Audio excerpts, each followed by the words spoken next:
አሁን ሳምንታዊው ከምናየውና ከምንሰማው ፕሮግራማችን መሰማት ይጀምራል። የዛሬው ዝግጅት ርዕስ ሌላው እንኳን ቢዘገይ መሰረታዊ ጉዳዮች እንዴት አይሟሉም የሚል ይሆናል። የፕሮግራሙ አዘጋጅና አቅራቢ ንጉሴ ተፈራ።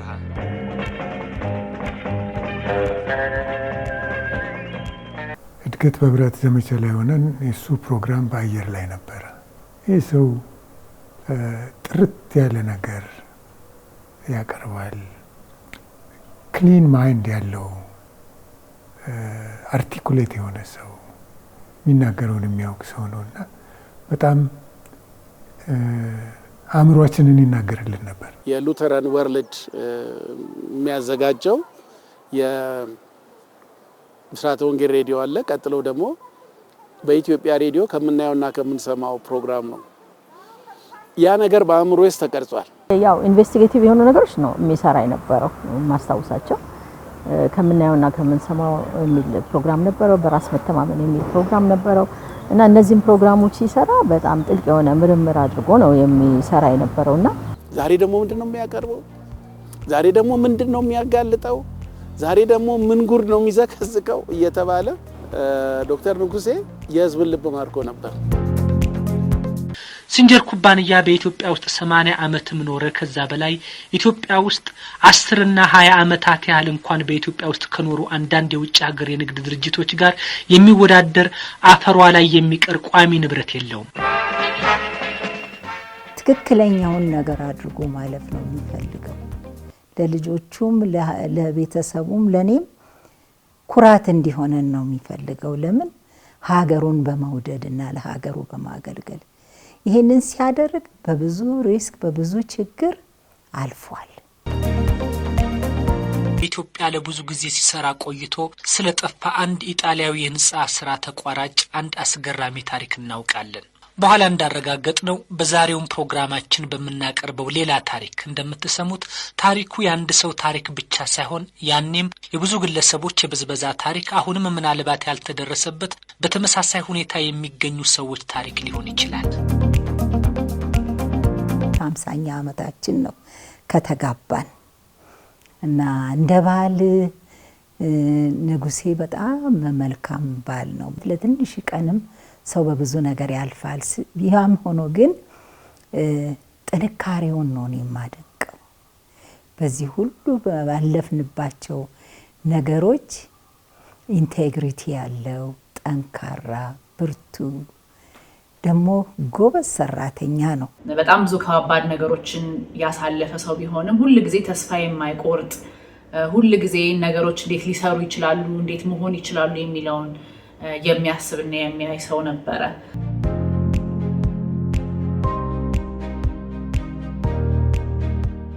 ሰው ያፉቃል፣ የልቡ ሀሳብና ድርጊቱ ይለያያል። የሱ ግን አንድ ነው። በቃ አንድ ነው። የሚናገረውን የሚያስበውን የሚያደርገው አንድ አይነት ነው። በጣም ጥንቁቅ ሰው ነው። ለሚናገረው ጥንቁቅ ነው። ቃላት ይመርጣል። ከሁሉም በላይ ደግሞ ለሚጽፈው ጉዳይ ያላመነበትን ሐሳብ አይደለም ቃል አይደነግርም። አንድ ነገር ዘሎ ውሳኔ አይወስንም። ያስባል፣ ያወጣል፣ ያወርዳል። እንደውም አንዲት የተለመደች አባባል አለች።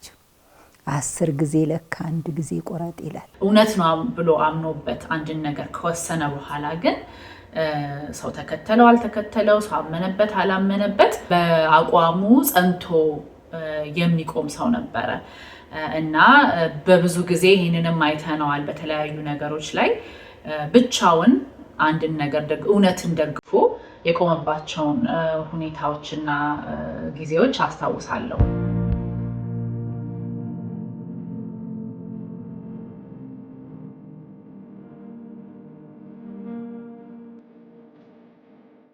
ቆ ጀምሮ ኢነርጄቲክ ነው። ዛሬም ኢነርጄቲክ ደከመኝ አሁንስ በቃ አቃተኝ የሚለው ነገር እኔ እሱ ውስጥ አላየው። ለችግሮች የማይፈታ ሰው ቢኖር ዶክተር ንጉሴ ነው። ለአሉባልታዎች፣ ለወሬዎች በግልም ቢሆን እንደዚህ ለሚደርሱበት ችግሮች ምንም እጁን አይሰጥም ነበር።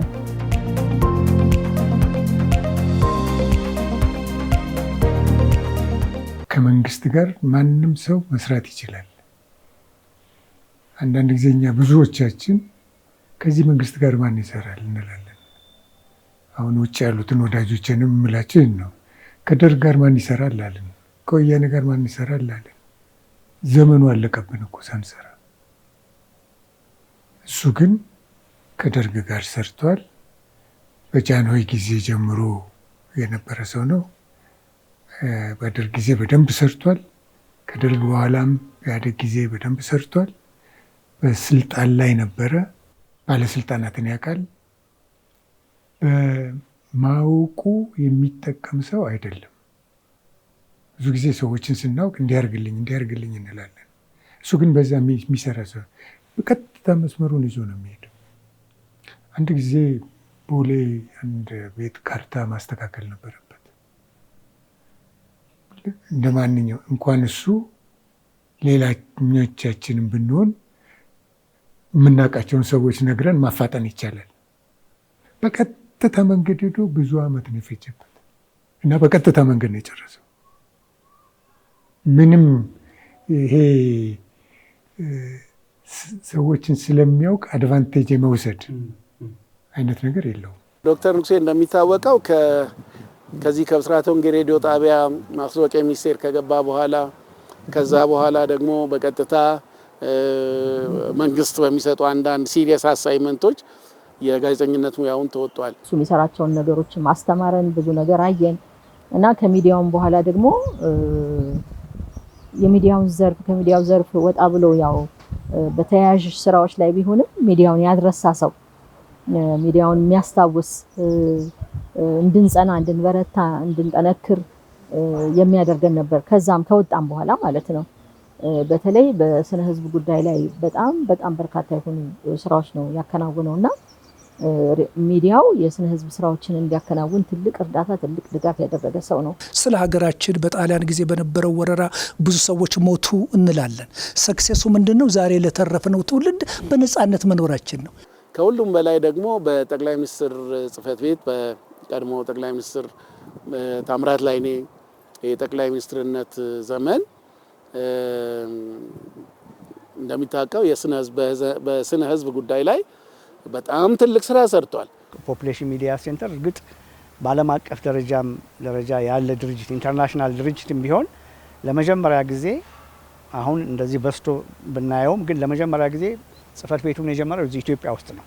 ያ ደግሞ ጽህፈት ቤት የፖፑሌሽን ሚዲያ መስሪያ ቤት ሲመሰረት ብሎ የመሰረተው ዶክተር ንጉሴ ተፈራ ነው። በፒኤምሲ ውስጥ ሲሰራ ማለት ነው። ፒኤምሲን ሲፈጥረው ኮሚኒኬሽኑን ትንሽ አንድ ደረጃ ላይ ላቅ አድርጎ ማለት ነው። እንዴት አድርጎ ሰዎች ጋር ሰዎችን በማዝናናት እንዴት አድርጎ መድረስ ይቻላል፣ እንዴት አድርጎ ማህበራዊ ጉዳዮችን፣ ችግሮችን እንዴት አድርጎ ለመፍታት ይቻላል የሚለውን ነገር እና ይሄ ቲያትር ፎር ዲቨሎፕመንት የሚለውን ነገር አምጥቶ እዛ ውስጥ ደግሞ እንዲሰራ፣ እዛ ውስጥ ደግሞ ሰዎች እንዲሰለጥኑ፣ እዛ ውስጥ ደግሞ ሰዎች የራሳቸውን አስተዋጽኦ እንዲያደርጉ ያደረገው ጥረት እኔ በቃ እንዳረሳው ሁልጊዜም እንድታስታውሰው የሚያደርግ ነገር አለ።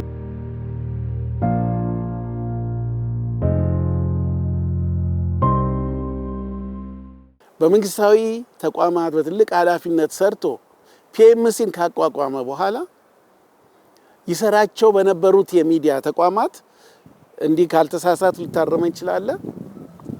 በሬዲዮ የቀን ቅኝት እና ድንብልቢ በሚባሉት ፕሮግራሞቹ ምን ያህል 100 ጊዜ እንደሄደ እኔ ይገርመኛል። የህይወቱ ጥሪ እዚህም ከመጣ በኋላ በሚዲያ ላይ ተከታታይ ድራማ እኮ ነው። ምን ያህል ተጽዕኖ እንዳመጣ የዛን ያህል እንደው ቁጥሩን አላውቅም፣ ቁጥሩን ማረጋገጥ ይቻላል። እሱ ያቀርባቸው የነበሩ በኦሮምኛም በአማርኛም በጣም ረጅም ዓመት ነበሩ ሄዱት። የቀን ቅኝት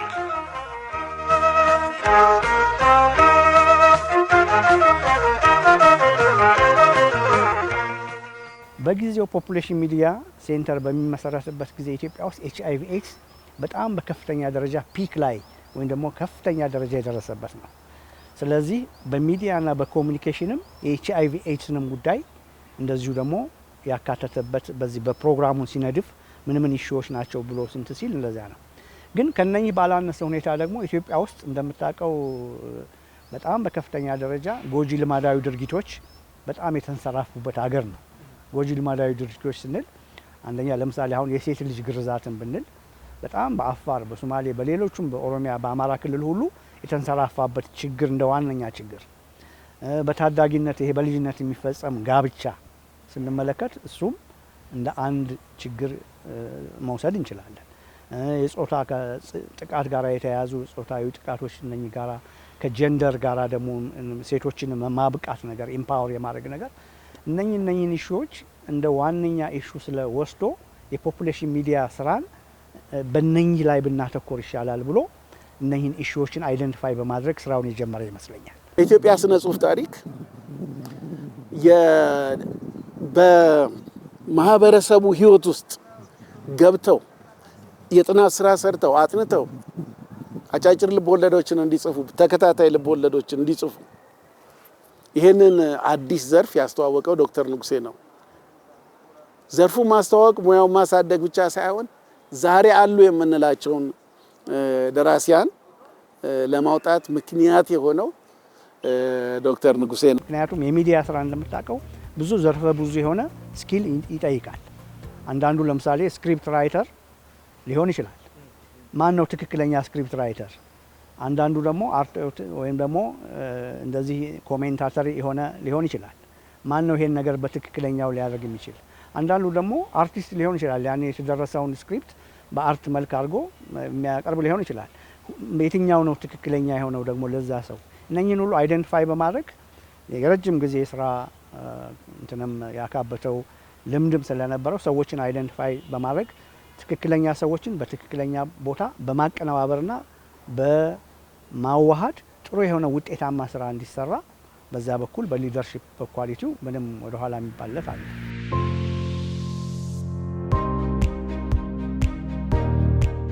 እሱ ስራው በጣም ወጥሮ ይዘዋል። ጊዜው በቃ በስራ የተያያዘ ነው። ሆኖም ግን ለእኔና ለልጆቻችን ጊዜ አጥቶ አያውቅም። ቢዚ ነው። የስራውን ስፋትና የኃላፊነቱን ደረጃ ልጆች ስለነበርን ባንረዳውም እንዳልነበረ ግን ተሰምቶን አያውቅም። ሁልጊዜም ቤት አለ አብሮን።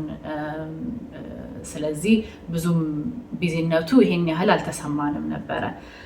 ያው በትምህርት በጣም ያምን ነበረ። ስለዚህ ትምህርታችንን አጥብቆ ይከታተለን ነበረ። የዛሬው ዝግጅት ርዕስ ሌላው እንኳን ቢዘገይ መሰረታዊ ጉዳዮች እንዴት አይሟሉም የሚል ይሆናል። ታሪኩ የተመሰረተው የፕሮግራሙ አዘጋጅ 2 የቆዳ ፋብሪካዎችን በተመለከተና ከሰራተኞቹም ጋር አብሮ ባደረገው ውይይት ነው። ጠቅላላ የፕሮግራሙ ሐሳብ ግን ማምረቻዎችንና ላብ አደሮችን የሚመለከት ይሆናል። ሀገሩን በጣም ከሚወዱ ሰዎች መካከል ነው እሱ። ለዚህም ይመስለኛል በጣም ትልቅ ሪስክ ወስዶ በጋዜጠኝነት በተለይም ዘመኑ ብዙ ህይወቱን ራሱ መስመር ላይ አስቀምጦ ነው ይሰራ የነበረው እና በጥሩ ሁኔታ ይሄ አንዱ ይገልጽለታል ብዬ አስባለሁኝ። ሀገሩን በጣም ይወዳል። በጣም በብዙ ከባባድ ነገሮች ውስጥ አልፏል። ይህን ሁሉ ዓመት በስራም በግሉም በተለያዩ ሁኔታዎች አልፏል። ይህ ሆኖ ግን ተስፋ የማይቆርጠው ነገር በጣም ይደንቀኛል። አሁንም ቢሆን ነገሮች ጨለማ እንኳን ቢመስሉ ከባድ ቢመስሉ ሁል ጊዜ ኦኬ ሶሉሽኑ ወዴት ነው? መፍትሄ ወዴት ነው? መፍትሄማ አለ። ወዴት ነው መፍትሄው? ግን እንዴት አድርገን በዚህ በኩል ብናየው በዛ በኩል ብንሞክረው የሚለው ተስፋ አለመቁረጡ በጣም ይገርመኛል። አደንቀዋለሁ በጣም። አባታችን ስለ ሀገሩ በጣም ከፍተኛ ፍቅር ያለው ሰው ነው። ሀገሩን በጣም ይወዳል። በስራ ባሳለፋቸው ብዙ ዓመታት መንግስታዊ በሆኑም ባልሆኑም ድርጅቶች ሲሰራ ሁል ጊዜ አገርን፣ ማህበረሰብን የሚጠቅሙ ስራዎች ላይ ተሰማርቶ ህይወቱን ያሳለፈ ሰው ነው። ከዛ ባለፈ ግን ከአገር መውደድ ከአገር ፍቅር ባለፈ እርሱ በግሉ ኃላፊነት ለሀገሪቷ መሻሻል ለሀገሪቷ እድገት በግሉ ኃላፊነት እንዳለበት ያስብ ነበር። አሁንም ያስባል እና የሀገር ፍቅር በተግባር ካልተደገፈ ምንም ጥቅም እንደሌለው ኖሮ ያሳየን ሰው ነው። ሀገሩ ብዙ ዋጋ ከፍሏል፣ ብዙ ሰርቷል። አሁን በጡረታ እድሜ ላይ ያለ ቢሆንም አሁንም ሀገሩ በምትፈልግበት ነገር በተጠራበት ቦታ ሁሉ ተገኝቶ ያገለግላል ሀገሩን። አንተን ለመግደል አንድ ወንድና 2 ሴቶች ተመድበዋልና ስለዚህ ትላንትና ነበር ማለት ነው። የቀረውና የዘገየው የኔ ገዳይ ነበር። ስራ ሲኖረን እንዴት ፕላን መደረግ እንዳለበት መመካከር የሚችል ሰው ነው። ሀሳቦችን ያቀርባል። ከቀረበ ሀሳብ በኋላ ሁላችንም በጋራ ምንሰራው አለ፣ ለየብቻ ደግሞ ሰርተን ዴሊቨር ምናደርገው አለ እና እስካሁን እንዳየሁት እሱ አሳይንድ ሆኖ በሰዓቱ በጊዜው በጽሁፍ ዴሊቨር ያላደረገበትን ጊዜ አላስተውልም። ልቡ ሙልት ካለበትና እንደሚሰራው ካመነ እሺ ይላል። ነገር ግን ካላመነበትና ውስጡ ከሌለ ወይ ኃላፊነት ወይ የሆነ ስራ ወይ የስራ መከፋፈል ሲደረግ በፍጹም ልታሳምነው አትችልም። በፍጹም ካመነና ልቡ ከሞላ ግን እሺ ፈቃደኛ ነኝ ይላል ምንም ሳትደክም።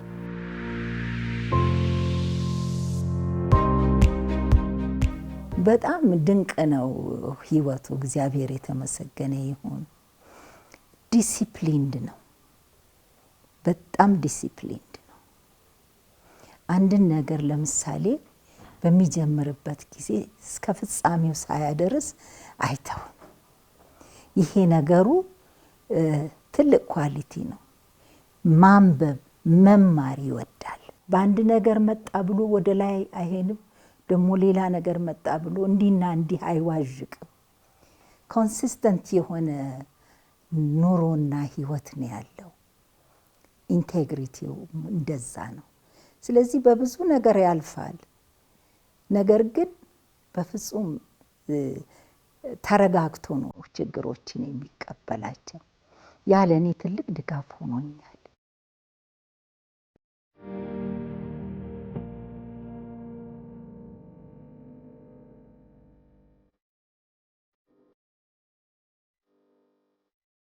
ተምሯል፣ ብዙ ሰርቷል፣ ብዙ የኃላፊነት ቦታዎችን ይዟል።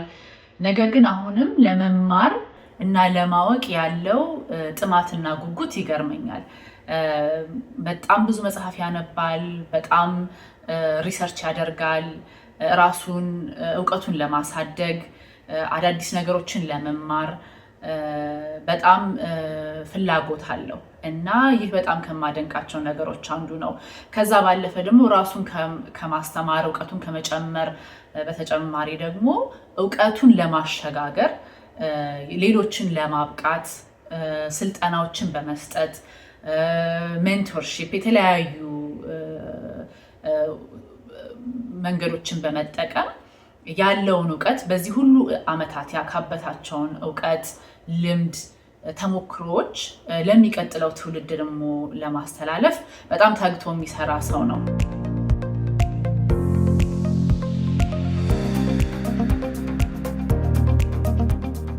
የፀሐይ እናትና የዶክተር ንጉሴ እናት እንደ እህትማማች አይነት ነበር የሚኖሩት እና የዶክተር ንጉሴ እናት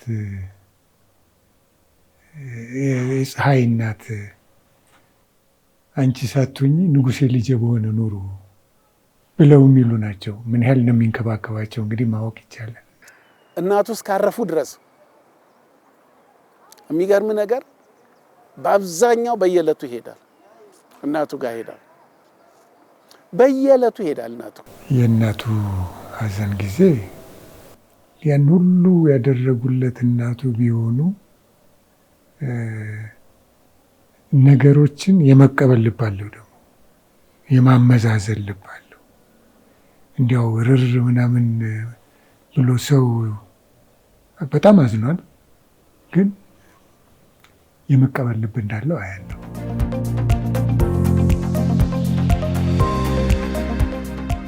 በመገናኛ ብዙሃን በኩል ኢንተርቴንመንት ኤዱኬሽን ወይም ደግሞ እያዝናናህ ትምህርትን የመስጠት አይነት እነኚህ አዝናንተህ ትምህርትን ማቅረብ ኢንተርቴንመንት ኤዱኬሽን እንዲጀመርና በአገራችንም ውስጥ ደግሞ በርካታ የሆኑ ተቀባይነት ያለው ፕሮግራም እንዲሰራ አድርጓል። ዶክተር ንጉሴ ያው እንደሚታወቀው የኢትዮጵያ ሙሉ ወንጌል ቤተክርስቲያን አባልና አገልጋይ ነው። አገልጋይ ብቻ ሳይሆን ይህቺ ቤተክርስቲያን ስትቋቋም ጀምሮ ካቋቋሙት ፊት ቀደሞች አንዱ ነው። ከዛን ጊዜ ጀምሮ በንቃት የሚሳተፍ ነው። ብዙ በትልልቅ የቤተ ክርስቲያኒቱ መዋቅሮች ውስጥ ጎልቶ ለምሳሌ ፕሬዚዳንት፣ ለምሳሌ ምክትል ፕሬዚዳንት፣ ለምሳሌ እንዲህ የሚል ነገር አታገኝ። ፕሬዚዳንቷ ማለት ቤተ ክርስቲያኒቷ ባላት ግዙፍ መዋቅሮች ውስጥ አታዩ። ከበስተጀርባ ግን ዶክተር ንጉሴ አለ።